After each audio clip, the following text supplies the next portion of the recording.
Hello my beautiful friends and welcome back to my channel. On today's video I'm bringing you my review and full day wear test on the brand new Lancome Teint Idole Ultra Wear Care and Glow Foundation on my over 40 skin, mature skin, on my enlarged pores, on a sunny hot day. Plus, I'm filming the entire video natural light. So if you want to see how this foundation works throughout the day and what is my opinion on this brand new, very exciting Lancome foundation launch, then just keep on watching.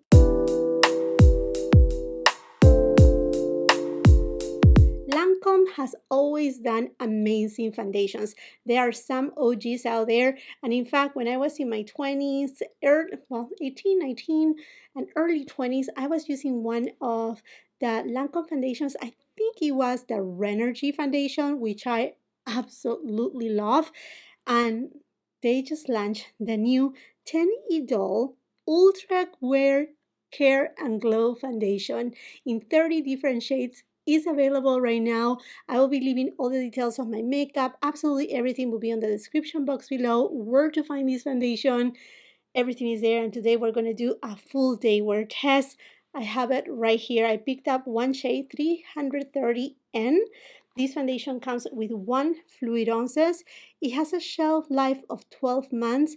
It is made in France, and oh my goodness, I'm just super excited because yes, there are some claims right here that this foundation will give you a healthy glow for up to 24 hours.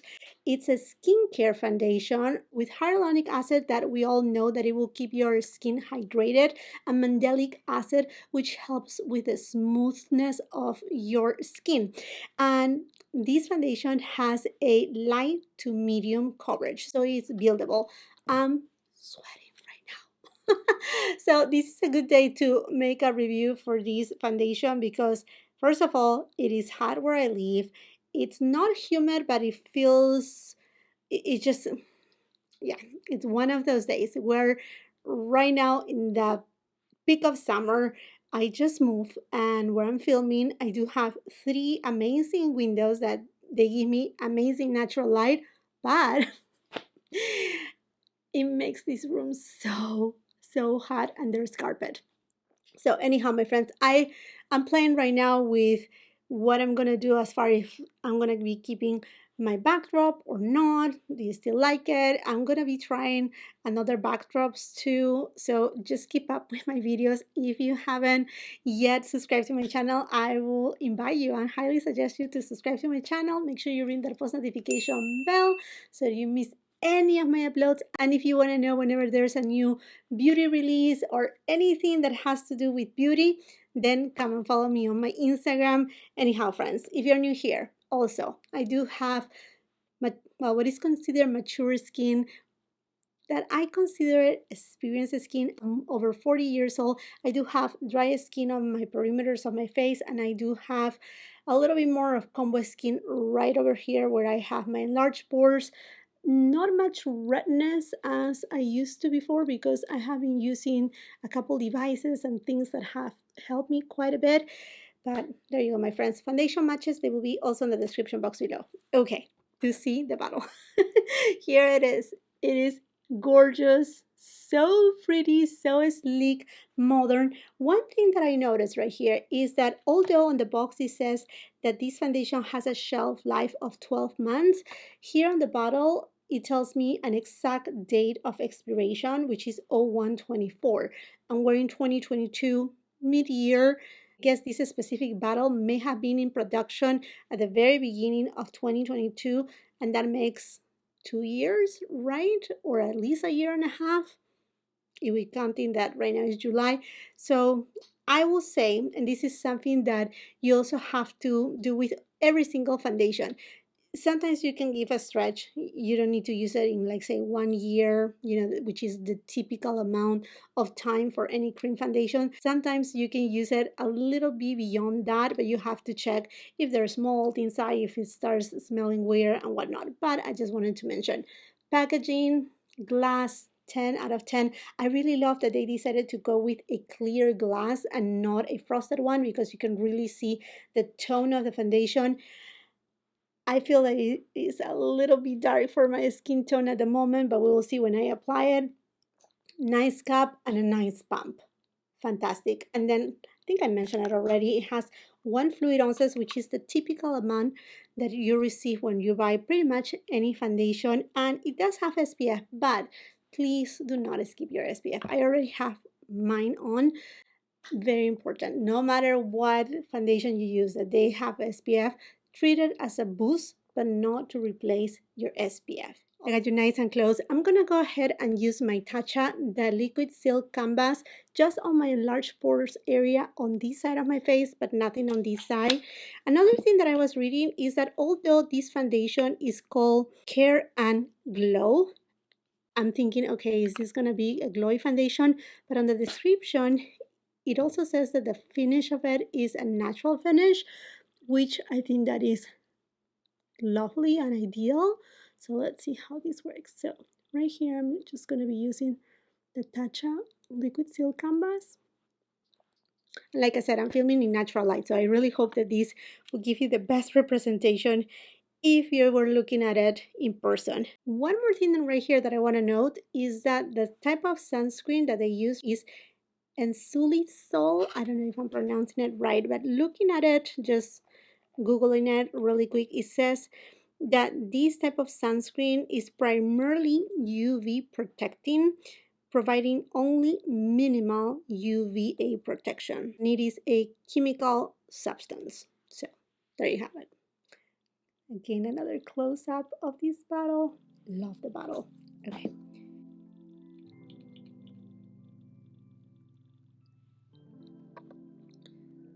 As far as consistency goes, it starts to run a little, but it's not like liquid. It's not like super runny or super liquidy.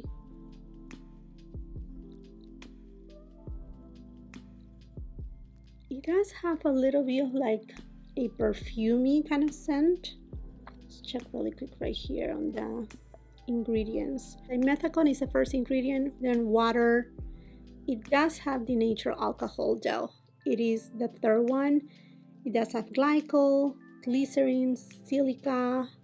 The shade looks well. And I was reading that you can apply it with your fingertips if you want more of like light kind of application, light coverage. I'm gonna go ahead and tap more with a beauty sponge.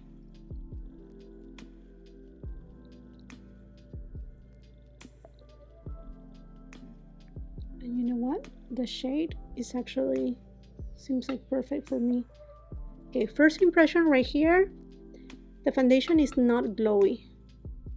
It looks natural, borderline velvet. I'm gonna use another half a pump. So I did half a pump right here, half a pump right here. Yeah, I can smell a little bit of the alcohol too.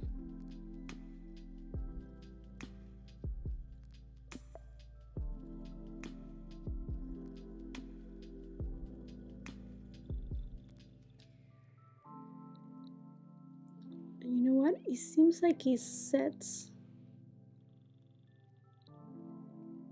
It's not emphasizing my enlarged pores on this side, and on this side I have the TATCHA Steel Canvas. And so far I was able to achieve a light to medium coverage to the get-go. Counting that I do have a ton of freckles, I do have sunspots right here. So you see, you can still see them a little.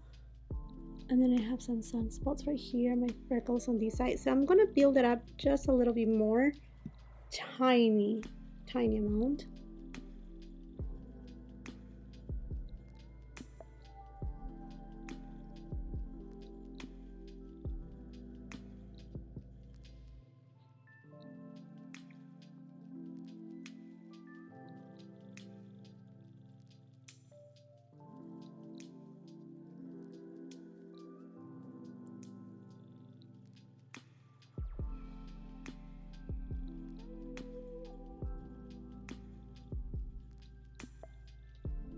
I like the finish.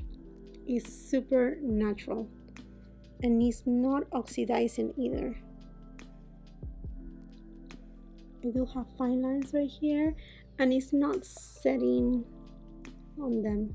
Okay, friends, let's speed up this process. Let's apply some bronzer and the rest of my makeup. I'm done applying my makeup, and after application, I have to tell you that my skin looks very perfected. The finish of the foundation is actually more of like a natural finish, a little bit more on the velvety side.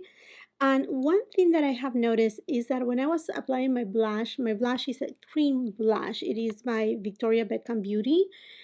And I never have troubles applying or blending a cream blush on most of my foundations, but on this one I have noticed a little bit of a grip. Like the foundation, it seemed like it was self-setting. I didn't need to use any setting powder. The powders glide on easily, but the blush was a little bit of like, oh, it's not moving with my fingers, because the foundation really grips on your skin quite a bit. Let's see right here. Yeah, the powders glide no problem. Obviously, I have to not only wear it throughout the day for this full day wear test, but also give you a feedback afterwards. But again, the foundation looks so perfected. I haven't applied any type of highlighter, luminizer. The blush that I'm using right now doesn't have any sheen or shimmer. It's actually opaque and matte. But yeah, look at that. Yeah, the foundation looks so perfected, very thin in consistency, but good medium coverage. Okay, my friends, I'm gonna go out and about for my day. I will give you a couple check-ins and let you know how this foundation is wearing throughout this summer heat, and then I will give you my final thoughts at the very end. It has passed a couple hours since I applied this foundation. I have been filming, and like I was telling you, this room is so hot. I'm melting, but I'm so surprised. I'm so impressed about this foundation. It's not melting from my skin. If I feel a little bit of oils coming through, perhaps right here on my chin area, but not on my enlarged pores area either. So far, it's looking really good. Perhaps I feel like it's not super creasy, but just a little bit right here on my forehead. Very tiny amount. Otherwise, it looks very perfecting. It's kind of like not even gathering right here, but you can see a little bit of the shine coming through. Because like I said, I'm sweating right here. I'm filming in natural light, but it's just so hot that I'm melting right now. Okay, guys, so it has passed about 5 hours and a half or 6 hours since I applied this foundation. I did a ton of videos. So anyhow, and then I put my I don't even know where the camera is at right now. Okay, so I went ahead and went to the grocery store. I just came back. It's hot and I'm out of breath because I just came upstairs. So anyhow, how is looking like this foundation? Honestly, really good. Really good. It hasn't moved anywhere. I feel though that it's kind of like self-setting. I don't feel as it is glowy. Yeah, and it hasn't moved. I mean, it's really hot outside, like over 80 degrees. I know that's not hot for many of you, but for being here, it is hot, and I have broke a sweat, and it's looking really good. As far as my enlarged pores, I think it's not making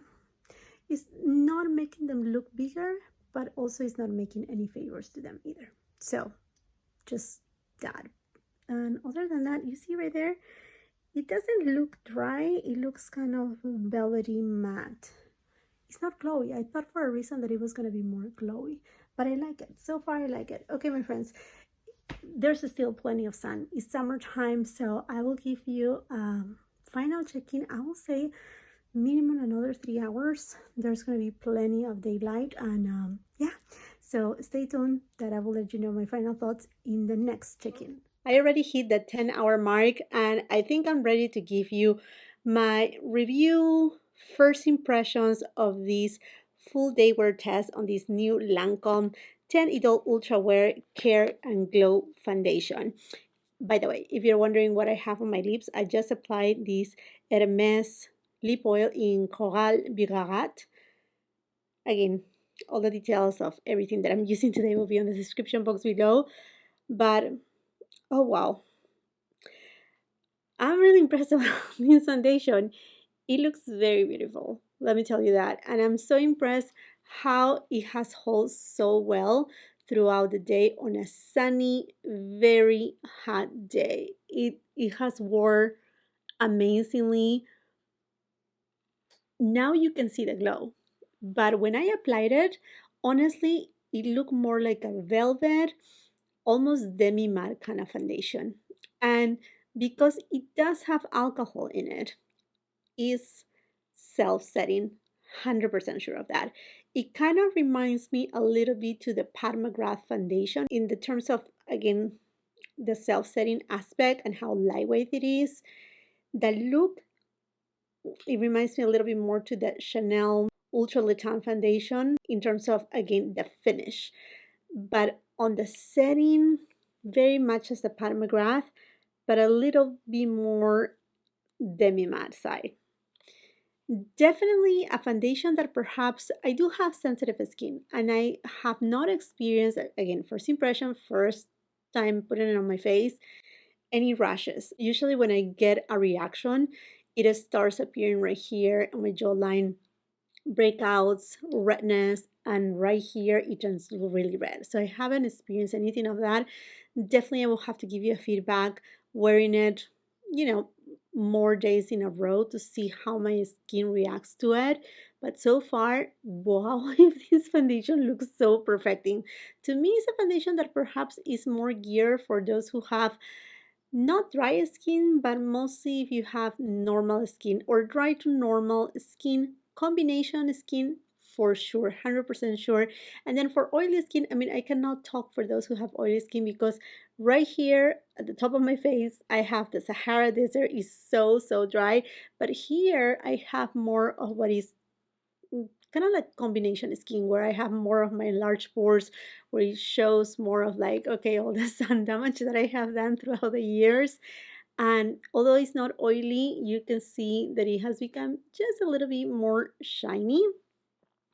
So perhaps then you will have to powder, but I'm just like so impressed. This foundation looks honestly so beautiful. And as it progresses the day, it gets better and better and better. Now, if you have dry to normal skin, not like super, super dry, but dry to normal skin, I will then suggest perhaps go with a dewy kind of like setting spray or just setting spray in general to just give a little bit more of not dewiness necessarily, but just a little bit more moisture in it, or use a primer all over the face. Remember that I didn't use any other primer but the TATCHA, the liquid silk canvas right here on my enlarged pores area. And if you wanted just to give a little bit more hydration to your skin, then go with something, for example, like the Bobbi Brown moisturizing balm, the one that comes in a jar. That's a really good one, or the Charlotte Tilbury cream too, something that will give you a little bit more hydration, because I put it on pretty much bare face except right here. And talking about enlarged pores, I have to say that it doesn't really emphasize much my enlarged pores, but also it doesn't give any type of favors in terms of like blurring the pores. Definitely if you go with a pore minimizer primer, you will achieve, a more soft look on that area where the enlarged pores are more noticeable. But wearing the foundation by itself, it doesn't emphasize them, but it doesn't blur them either. And I don't think that when I was reading about this foundation, I don't think there were any claims about blurring fine lines or blurring nothing. I mean, it is a skincare foundation, but it doesn't really have, a ton of promises, except for the mandelic ingredient that is supposed to give you a more smooth kind of look, which in general it does. But I mean, any serum, any oil, any acid, you have to use it for the long run to really see benefits on your skin. So I don't expect so much from a foundation. Now I do have kind of like a dry patch right here, and it looks drier just right here on this area, and perhaps you were able to see it on the footage of my midday check-in, I think it was. So anyhow, just that. But it's not like clinging, it's not like making it really more dry, but somewhere in there. As far as if it settles on fine lines, I do have a lot of fine lines right here, and it's not settling in there. It's actually very movable. Yeah, I don't see like, cracks or crustiness in them. Also right here, perhaps just a little bit of setting on these divots right here, but a tiny bit, not by much. I mean, honestly, the foundation looks gorgeous. I think it will be a stunning foundation if you're having a nice special occasion that you don't want to look like you have a ton of makeup. You have makeup, yes, you can tell you have makeup, but that it looks a little bit more natural. And going back to the sensitive part, I was talking about that. I think I lost track right there because of the alcohol. Just be mindful of that. If you have dry skin or extremely sensitive skin, or if you have any skin condition that you can break out, then do a patch test. I'm not saying that this will give you a reaction, but it's something to note because when I apply this foundation, you notice it that I immediately said, there's a scent, kind of like a perfumey scent, but it was more alcohol coming from it than perfumey kind of scent. Another thing that I have noticed that I like on this foundation, it is how well the rest of the makeup grip on it. If you can tell, I haven't reapplied the blush from Victoria Beckham Beauty. I haven't at all. And although the blushes from Victoria Beckham Beauty, they are really good for 10 hours, that's a long time. I know this specific blush, Fever, is more punchy, it does have more pigment, but I feel from the get-go, when I was applying it, I mentioned it, that it is a cream blush, and it was kind of like harder to blend, not removing the foundation, just a little bit like more work to do than the usual. Usually I tap it with my fingers and it blends like, so easy. This one was a little bit harder because the foundation had already set. That being said, I feel that because of that property of the foundation, it kind of like hold that cream blush and keep it in there. And same thing with the bronzer. The bronzer is still there. So I think in general, it also helps for the entire rest of your makeup to last a little bit longer. Honestly, I will have to, keep using it and bring you a feedback of what I think, ultimately about this foundation, how it wears on different times of the day, if I apply another type of primer, blah, blah, blah, blah, blah. Also, if I use only cream products, which, like I said, at least on this specific formula, Victoria Beckham Beauty, it was a little bit harder to blend, which is never, never the case with these blushes, but with other, like say, cream bronzers, a cream highlighter, I really need to try it. I'm just curious about this formula. Very interesting, a little bit complex, and I truly believe, although this is not a 24-hour wear test, this is a 10-hour wear test, I truly believe that this could last very well, at least 12 hours, 14 hours, 16 hours. I mean, if you are, I don't know, if you work as a flight attendant or you have very long shifts, this could be a really good foundation for long wearing. And then pricing, $47. Honestly, for being Lancome, is considered on the high end spectrum. It's a really good price, $47. I mean, most of the foundation nowadays from high end and luxury brands, they're already going $60 and above. So I think the pricing is really good. 1 fluid ounces. So this is it, my friends. Let me know if you have tried this foundation. Let me know what other questions you have. And I hope that this video has served you of some help. Let's just continue the conversation on the comment section down below. While you're at it, and if you haven't done so yet, I want to invite you to subscribe to my channel. Make sure you ring that post notification bell so you don't miss any of my uploads. And come and follow me on my Instagram. If you like this video, do not forget to give it a thumbs up. Also share with family and friends. And until the next time, I hope you have a beautiful, wonderful day. Bye-bye.